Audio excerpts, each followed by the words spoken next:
For the last 5 years, the San Francisco Food Bank has operated more than a dozen pop-up pantries around the city and in Marin County. Now, those pop-ups started during the pandemic to safely distribute fresh fruits and vegetables and proteins to people in need.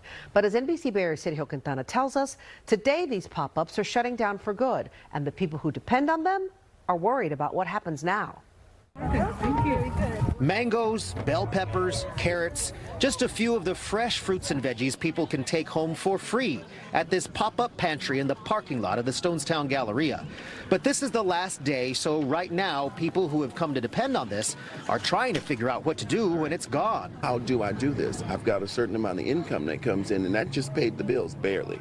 So, you know, it's a loss. Troy Brunet is among the 6,500 people the San Francisco Marin Food Bank says are regularly served by these pop-ups. Right now, there are not a lot of good alternatives. I'm gonna have to depend on a little bit that I get from CalFresh and kind of stretch it. We were just talking about the price of things have gone up so ridiculously. Troy says he gets $50 a month through CalFresh. That's a state-run but federally funded program that helps people buy non-processed or prepared groceries. And here's the challenge in making that $50 stretch. I've got in this bag a big stalk of celery, a couple of big onions, a melon, and buried at the bottom over here is a big head of cabbage. These are all free to participants.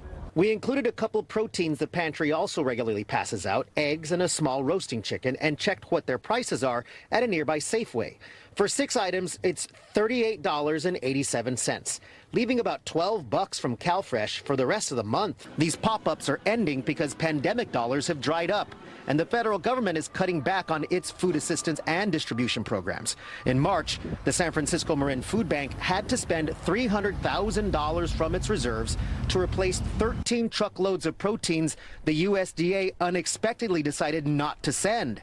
And unfortunately, the federal budget now being considered includes even more cuts, including funding for programs like CalFresh. The need is actually going to increase.